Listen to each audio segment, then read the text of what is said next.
Bueno, vamos a dar inicio entonces con el tema de este día. Primeramente, tengan muy buenos días. Muchas gracias por su asistencia. En esta clase estaremos abordando lo que es el tema nomenclatura de los compuestos inorgánicos. Y cabe aclarar de que este tema es la base teórica y así también de competencias para segundo año de bachillerato, en el cual ya se realizan lo que son procesos de balanceo químico, se formulan compuestos orgánicos, como también se utilizan los diferentes grupos de los compuestos inorgánicos para realizar operaciones científicas. ¿Y cuál será el indicador de logro que vamos a perseguir con esta clase? Reconocer con interés las normas para la nomenclatura de los compuestos inorgánicos. Vamos a estar estudiando unas normas internacionales que son válidas en cualquier parte del mundo, en cualquier academia científica, a partir de un instituto internacional que las emite cada año. Bueno, primeramente, y antes de adentrarnos a lo que es a la nomenclatura propiamente, me gustaría de que hiciéramos una retroalimentación sobre a qué nos referíamos con los compuestos inorgánicos. Si me mencionan, ¿cuándo hablábamos de que un compuesto es inorgánico? ¿Por qué se caracteriza principalmente? Sí, Valeria, puede habilitar su micrófono. Porque este tiene falta así de átomos, por decir así, de carbono. Muy bien, excelente. Y en efecto, la principal característica de un compuesto inorgánico es que carece de enlaces de átomos de carbono. Hay nula presencia de átomos de carbono. Y tenemos de ejemplo la sal, la cual surge a partir de la unión del Na, que es un átomo de sodio, con Cl, que es un átomo de cloro respectivamente por enlace iónico. Pues estaremos abordando lo que son las nomenclaturas de todas aquellas sustancias que no poseen necesariamente enlaces con átomos de carbono. Pero antes de ello, veamos los antecedentes históricos. Históricamente, la química primeramente inició con lo que es la alquimia. Fue la base de la química que conocemos hoy en día en términos científicos. Y los alquímicos empleaban lo que son nombres comunes para sustancias que utilizamos en la vida cotidiana, así también para generar lo que son sus pociones y así también sus disoluciones químicas. Y así tenemos lo que son algunos ejemplos de nombres comunes, por ejemplo, el agua, para referirnos a ese vital líquido que consumimos a diario, el amoníaco, que es un gas proveniente de lo que es la descomposición del guano de los murciélagos. También tenemos la glucosa, que es una molécula la cual compone la mayoría de los azúcares, y el agua oxigenada, que es un desinfectante líquido. ¿Y qué sucede? De que a partir de la necesidad de ver lo que es el problema de que los nombres comunes pueden variar en cualquier parte del mundo, ya que para nosotros puede ser lo que es agua, el vital líquido al que nos referimos y consumimos a diario, pero en otra parte del mundo pueden conocerlo de diferente manera. Pues a raíz de ello, y para que habláramos todos en un mismo lenguaje científico, se creó lo que es una nomenclatura. ¿Y qué es la nomenclatura en pocas palabras? La fórmula química, su composición estructural. Y en el caso del agua, para referirnos a ella será H2O. Esa es la nomenclatura del agua. Y si vamos, por ejemplo, a una academia científica en el área de la química que realiza investigación pura en ese ámbito, a Rusia, llegamos con lo que es la fórmula H2O y ellos perfectamente nos van a entender, a pesar de que no entendamos nuestro lenguaje, lo que es H2O, ya que era una conexión de que se refiere a lo que es a la sustancia que nosotros conocemos como agua. Así también tenemos el NH3, que es la fórmula química o la nomenclatura del amoníaco, que también será válido. Si vamos, por ejemplo, a China, llegamos con lo que es la fórmula química, nos van a entender perfectamente de que nos referimos a la sustancia amoníaco. Así también tenemos lo que es la glucosa, que es el 6H12O6, que también va a significar la estructura molecular, lo mismo en cualquier academia científica que realice investigación pura en el ámbito de la química. Y así también tenemos el agua oxigenada, cuya fórmula química es H2O2. Pues a partir de lo que es esta formulación de las sustancias químicas, es como se han generado un sinfín de reglas, ya que todo en la ciencia tiene un orden, una sistematización y una serie de pasos.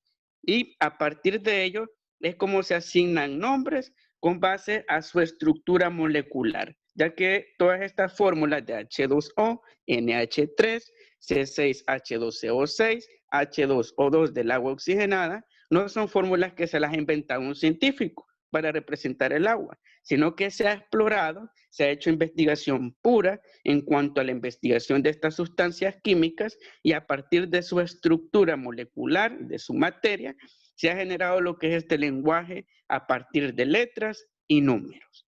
Pero cabe mencionar de que toda esta serie de nomenclatura sistemática en el área de la química tiene un ente regente, un ente rector. ¿Y cuál es ese ente rector? La UPAC. UPAC son las siglas de la Unión Internacional de Química Pura y Aplicada, ya que detrás de todo este lenguaje de la química que hemos estado viendo en clases, de la sal, en la Cl, de algunos óxidos, de hidruros, de peróxidos, son en razón de esta academia científica mundial, que cada año están suministrando a todas las universidades del mundo, a todos los institutos tecnológicos y academias científicas en el área de la química, lo que son emisiones de nomenclatura. Ellos son los que rigen, como por ejemplo las normas APA en el lenguaje de escritura y redacción, pues la UPAC hace lo mismo, pero en el lenguaje de la química. Ellos son los que nos dan las fórmulas químicas, cómo vamos a identificar un óxido, cuándo será un peróxido, y así también la UPAC se encarga de generar lo que es toda la formulación química de las sustancias a nivel internacional. Incluso las nuevas sustancias que van apareciendo con la exploración del ser humano en la naturaleza y se crean lo que es su estructura molecular. E incluso, para mencionarles un dato, la estructura química del coronavirus, la UPAC fue la encargada de generar lo que es la información, la emisión del informe para que todas las academias del mundo que están realizando investigación pura o básica en buscando lo que es la cura de este virus, a partir de lo que es la emisión de esas reglas de la UPAC. Tenemos lo que es su sitio web, www.upac.org, en el cual podemos ingresar y ver los sinfín de servicios que brinda este organismo. De aquí, como les mencionaba, es la nodriza y así también la institución que rige todo el ámbito de la química. Acá también tenemos lo que es el logo de la UPAC, que se manifiesta de esta manera. Tenemos lo que es una probeta, tenemos lo que es una balanza, y este logotipo también está presente en la mayoría de facultades del área de ciencias naturales. Incluso en la Facultad de Ciencias Naturales de la Universidad de El Salvador, en la cual estuve estudiando, este logotipo de la UPAC está integrado a lo que es el logo de la Facultad de Ciencias Naturales, ya que para los químicos la UPAC rige, como les mencionaba, todos los procesos relacionados a nomenclatura. Es como, por ejemplo, el Estado para las ciencias sociales. Pues para los químicos, su madre nodriza o así también su ente rectora es la UPAC, que significa, como les recalcaba, Unión Internacional de Química Pura y Aplicada. Y de esta manera vemos claramente de que a partir de una necesidad lingüística, de que todos habláramos en el mismo lenguaje, utilizáramos las mismas fórmulas químicas, se generó lo que es la nomenclatura sistemática. Y vamos a pasar a ver las propiedades y así también la estructura, específicamente los compuestos inorgánicos.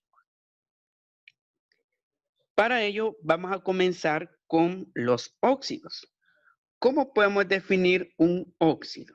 Un óxido lo podemos definir de la siguiente manera, como la combinación del oxígeno con cualquier elemento químico, específicamente con un metal, ya que como hemos observado, la mayoría de cosas metálicas se oxidan con el pasar del tiempo. Algunos es más lento el óxido, otros es más rápido. Por ejemplo, el oro tarda más en oxidarse que en el caso del hierro. ¿Y qué sucede en el proceso de oxidación? De que el oxígeno oxigena lo que es al material metálico, dando como resultado lo que es la pérdida de iones de dicho material, dando por ende y así también como resultante su oxidación. ¿Y cómo vamos a identificar un óxido y hacer la diferencia de un hidruro o así también de un hidróxido? Lo haremos de la siguiente manera. Acá tenemos lo que son los compuestos. Y la característica principal para identificar un óxido es el oxígeno. Cuando veamos el oxígeno, ubicado de esta manera, después del elemento metálico, significa de que vamos a hablar de un óxido.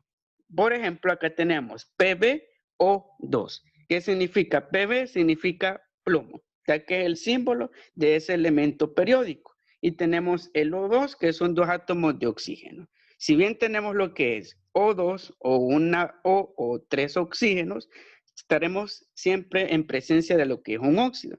Y en este sentido, ¿cómo lo vamos a nombrar? Vamos a utilizar lo que es la estructura óxido de y vamos a añadir lo que es el nombre del elemento metálico. Y en este sentido, basándonos en la nomenclatura Stock, que es el estándar a nivel internacional, incluso acá en América Latina es la más empleada y utilizada, ¿cómo vamos a nombrarlo? Óxido de plomo, ya que tenemos el símbolo periódico de este metal, Pb. Y de esa manera tenemos ya la expresión en cuanto al nombre y así también la estructura de la nomenclatura de los óxidos, en el cual debe de estar presente el O2 después del elemento metálico o un O, un oxígeno o tres oxígenos. Así también tenemos lo que es otro ejemplo, que es el FeO. ¿Qué significa? Tenemos también un óxido por la presencia del oxígeno. El Fe, ¿de qué elemento periódico proviene? Del hierro, es un símbolo químico. Por tanto, ¿cómo vamos a llamar a lo que es al FeO? Se llamará óxido de hierro, como vemos acá en la estructura Stock. Así también tenemos el Fe2O3, que también es otra expresión del óxido del hierro, en el cual tenemos tres átomos de oxígeno y vamos a colocar entre paréntesis lo que es un 3 en números romanos. Y también el mismo nombre conservado como anteriormente en el caso del FeO, óxido de hierro, en un estado 3 de oxidación, ya que tenemos presencia de tres oxígenos. Así también tenemos otro claro ejemplo de oxidación, en este caso de litio. Tenemos la fórmula química Li2O. ¿Cómo se va a llamar? Óxido. Esa es la estructura básica para la nomenclatura en cuanto a los nombres de los óxidos. Y en este sentido, tomamos el nombre del metal, óxido de litio. Y tenemos acá claramente en la nomenclatura Stock. Y como les mencionaba, en general la base para poder identificar los óxidos es la presencia de oxígeno. Si vemos precedido de un elemento metálico, lo que es el elemento oxígeno, significa que estamos presencia en un proceso de oxigenación que va a dar como resultante la oxidación del elemento metálico. ¿Y cuál será la estructura básica para nombrar los óxidos? Óxido de el nombre del metal. Si tenemos un metal plomo, óxido de plomo. Si tenemos un metal hierro, óxido de hierro. Y si tenemos un metal litio, óxido de litio. Y de esa manera hemos identificado lo que es la nomenclatura de los óxidos. ¿Alguna duda, pregunta sobre la nomenclatura? En el caso de los óxidos, sobre su estructura. Sí, Daniel, puede habilitar su micrófono. Profe, he estado observando que ahí a lo mucho que llegan a los el oxígeno es a 2 y a 3, pero ¿verdad que puede pasar de ese número? Muy bien, en cuanto a los números, en el caso de los oxígenos, como les mencionaba, si tenemos O2, si tenemos O, O3 y así también la presencia de un único oxígeno, la base del nombre será óxido de y añadimos el nombre del elemento metálico. Sin embargo, estos números que aparecen entre paréntesis, que son números romanos, significan lo que es el estado de oxidación, partiendo de lo que es el elemento químico.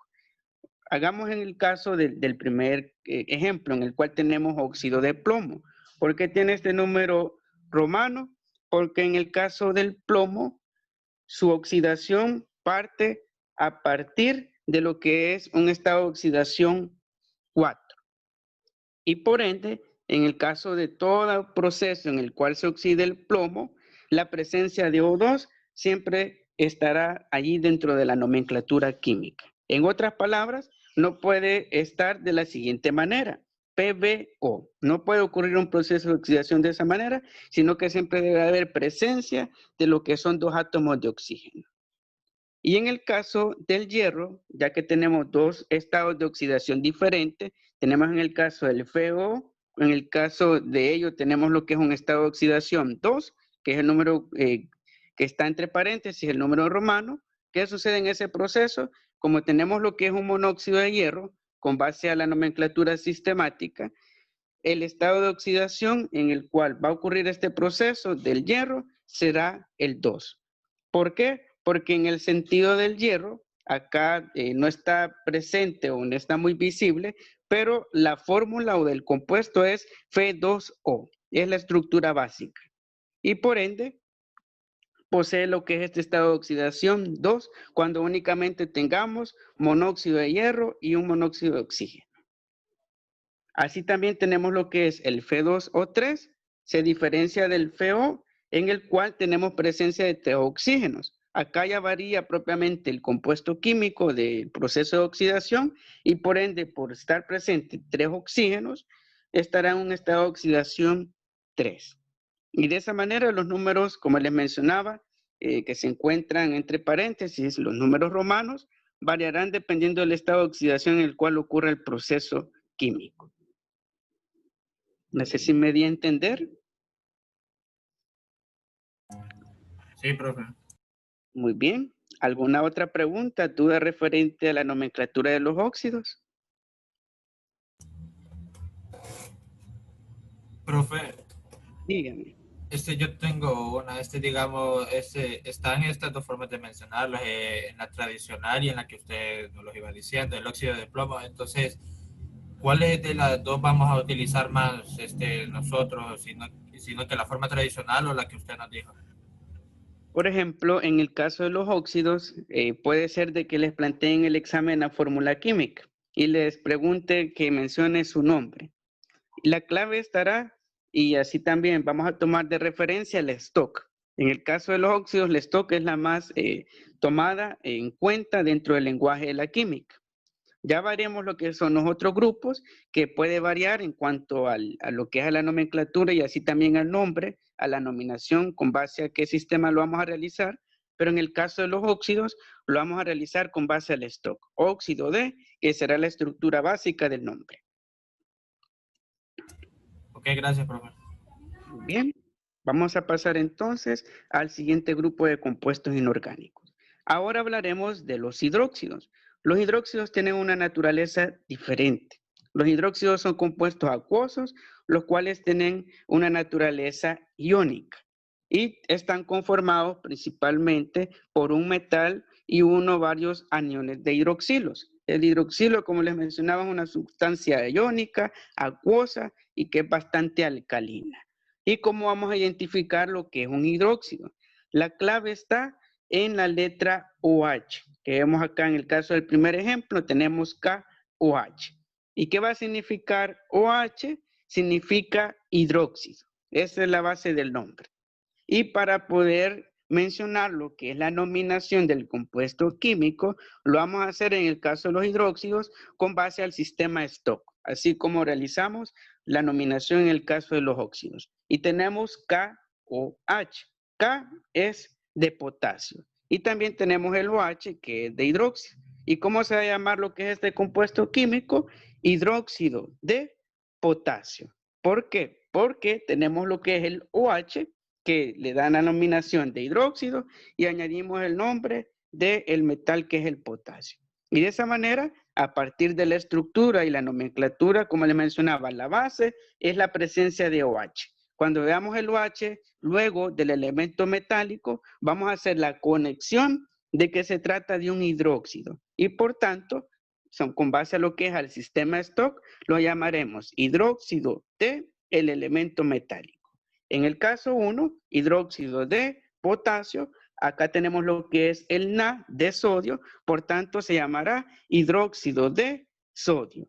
En este caso tenemos KOH2, si notamos hay una leve diferencia en cuanto a la estructura del compuesto anterior de hidróxido, ya que acá se encuentra entre paréntesis el OH, debido a que tenemos dos radicales, que es el 2 que está en el subíndice del OH. ¿Y qué va a significar? De que tendremos también un hidróxido de calcio, sin embargo, se encontrará en lo que es un estado iónico 2. Por eso lo que es el número romano que se encuentra entre paréntesis, que es el 2 respectivamente.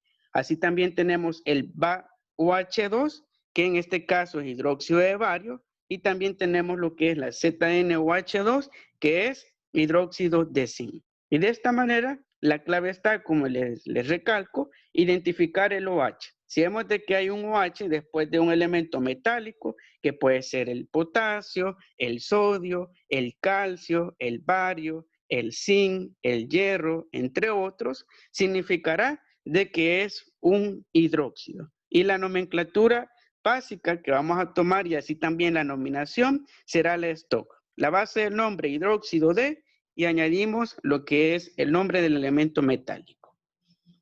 ¿Alguna duda? ¿Pregunta referente a la nomenclatura de los hidróxidos?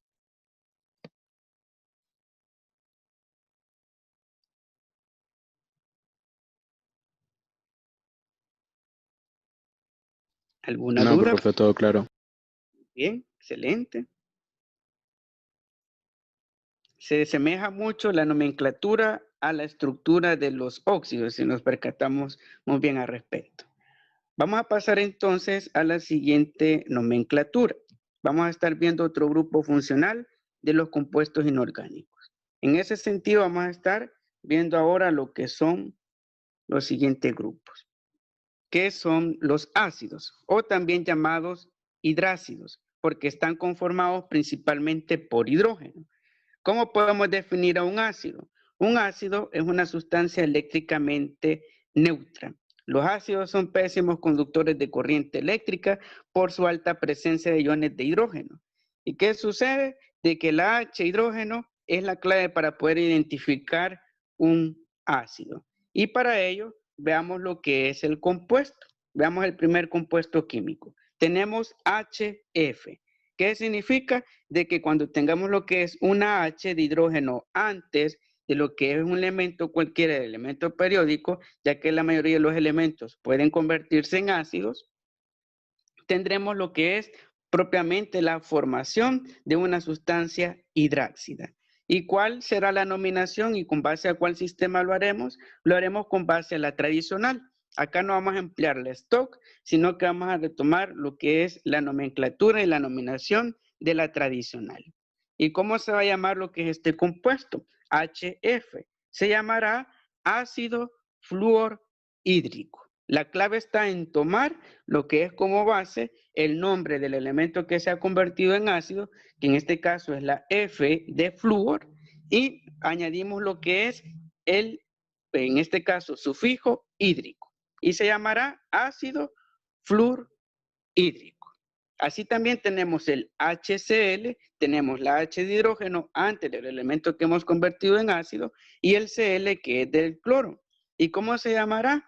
Ácido clorhídrico, ya que tomamos lo que es la raíz del cloro, que es clor, y le añadimos el término hídrico.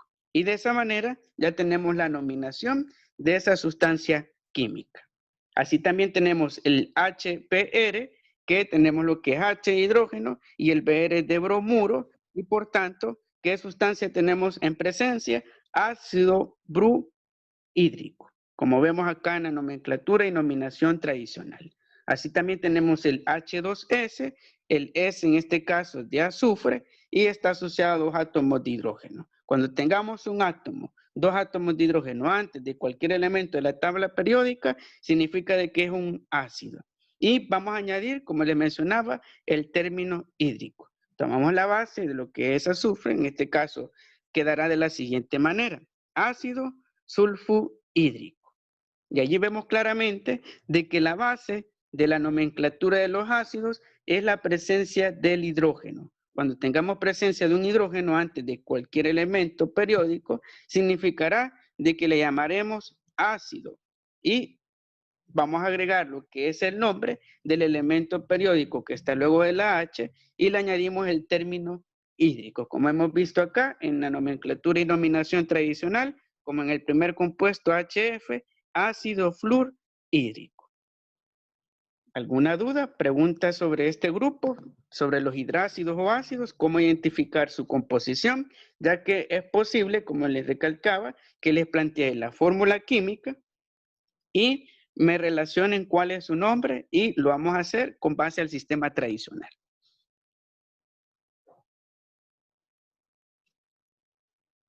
¿Alguna duda? Pregunta sobre los ácidos, hidrácidos, su nomenclatura, su nominación con base al sistema tradicional.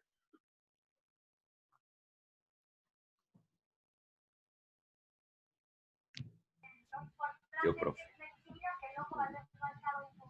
Todo claro, profe. Profe, yo tengo una pregunta. Bien. ¿Cuál es la diferencia entre un ácido y un hidroácido? En el caso de los ácidos, el otro nombre es hidrácidos. Bien nos podemos referir como ácido o hidrácido a este tipo de compuestos químicos. Es, por decirlo así, un sinónimo o un homónimo de la palabra ácido. Gracias. Bien. Vamos a pasar entonces al último grupo, que son los hidruros. Ahora veremos lo que es el último grupo de compuestos inorgánicos en cuanto a su nomenclatura. ¿Cómo vamos a diferenciar lo que es un hidruro de un ácido? Primeramente veamos su definición. Y la definición básica de un hidruro es la siguiente. La podemos denominar como la combinación del hidrógeno con cualquier elemento químico. ¿Y qué sucede? De que el hidruro metálico es la combinación del hidrógeno con un metal. Y veamos algunos ejemplos. Tenemos lo que es el primer compuesto químico, que es KH2. Si vemos, hay una diferencia y también hay una semejanza de igual manera con lo que son los ácidos, porque hay presencia de H, del hidrógeno, pero el hidrógeno está ubicado al final del elemento metálico. En el caso del ácido, veamos de que el hidrógeno estaba en lo que es en la parte inicial. ¿Y qué sucede en este compuesto? Tenemos K de calcio y H2, que es de hidruro.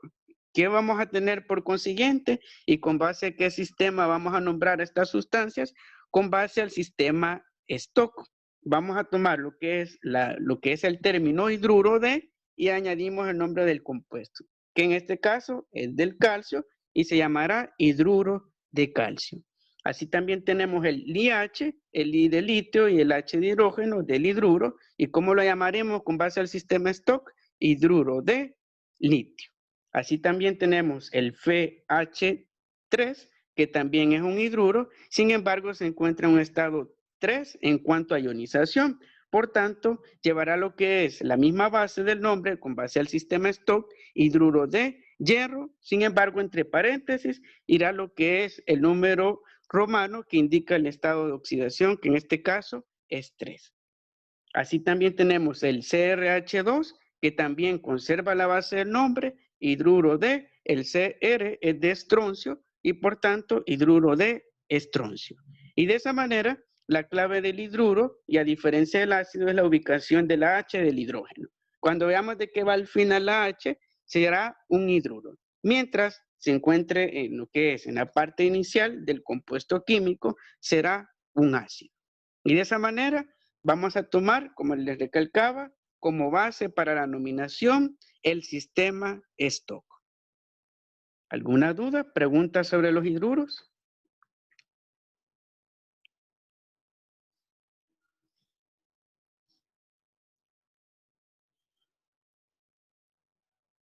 ¿Alguna duda? ¿Pregunta referente a los hidruros?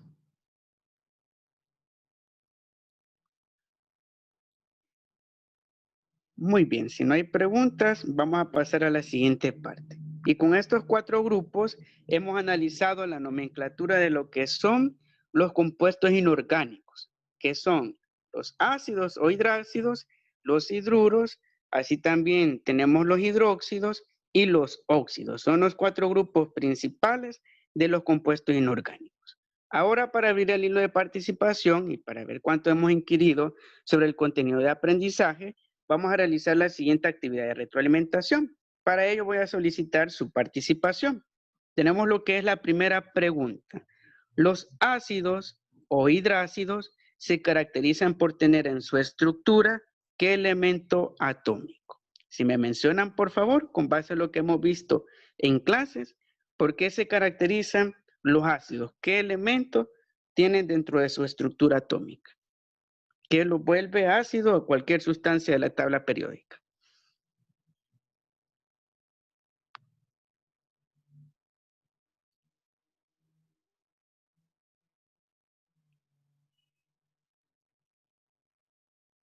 Pueden participar en el chat o habilitar su micrófono. Basilio puede habilitar su micrófono y luego Daniel. ¿Es el hidrógeno? Muy bien, excelente. Y en efecto, el hidrógeno es lo que convierte a cualquier sustancia en ácida. Si tenemos presencia del H antes del elemento atómico, se lo convierte en lo que es un ácido. Así como vimos el HCl, H del ácido, D y el Cl del cloro. Por tanto, se da ácido, cloro, le añadimos el término hídrico y quedará clorhídrico.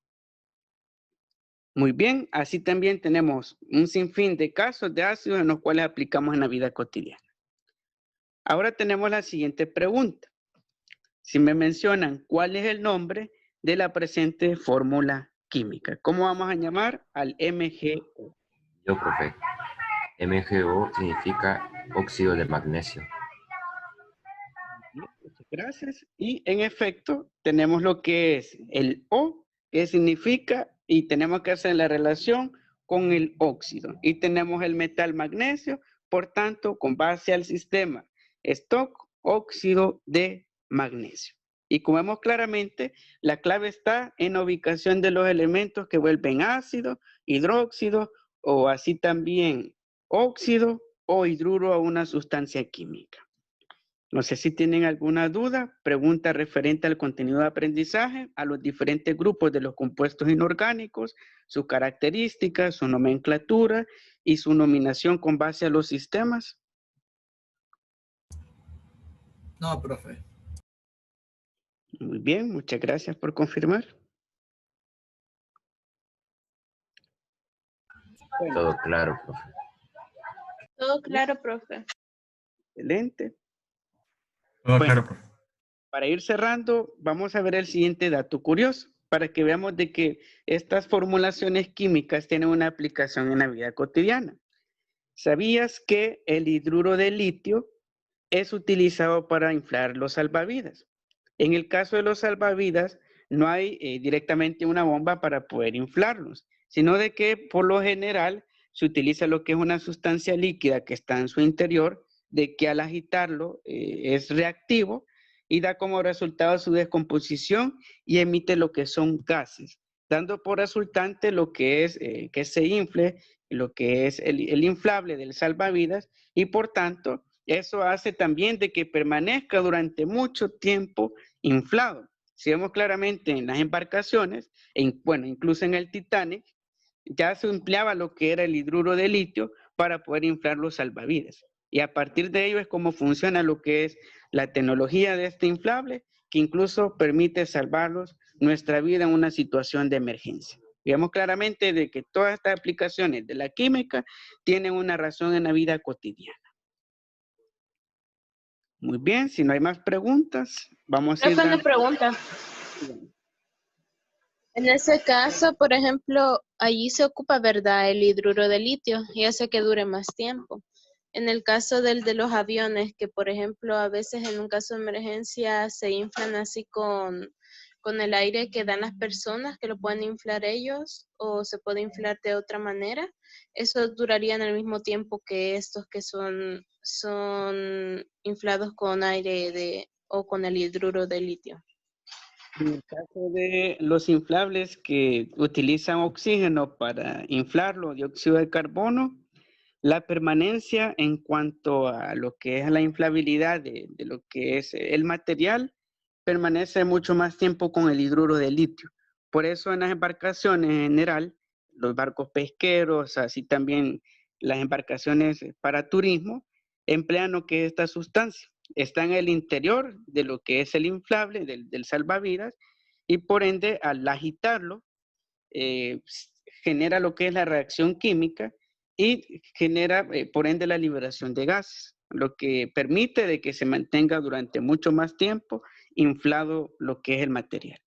Así que en ese sentido la eficiencia sería más con base al hidruro de litio. Ok, profe, gracias. Bueno, si no hay más preguntas, vamos a dar entonces por cerrada la sesión. Para la próxima semana les informaré de un debate virtual que vamos a estar realizando para cambiar la metodología, como también vamos a realizar lo que es un refuerzo para el examen. El debate virtual será ya propiamente la primera unidad que vamos a estar adentrándonos de biología. Ya dejamos lo que es la química, este último contenido de dicha área, y nos vamos a quedar ya propiamente trabajando en lo que resta del tiempo en esta área que es bastante interesante, que es la biología. Así que llegamos a este punto con la clase de este día. Profe, le pasamos los apuntes por el grupo. Sí, por favor, los apuntes de la clase de este día son claves, ya que son la base para el examen. Tanto el tema de este día como el tema anterior que estuvimos desarrollando son base para la próxima evaluación sumativa. Bueno, si no hay más dudas o preguntas, ya que casi finaliza el tiempo, ahora sí vamos a dar por cerrar la sesión. Muchas gracias por su asistencia, así también agradeciendo su puntualidad y espero verlos en una próxima sesión, siempre acá vía Zoom. Si tienen alguna duda, pregunta referente a la guía de trabajo semanal u otra sobre la clase, estamos siempre a la orden para solucionarlas. Que tengan un buen día, cuídense mucho. Muchas gracias, profe. Buen día, profe, muchas gracias.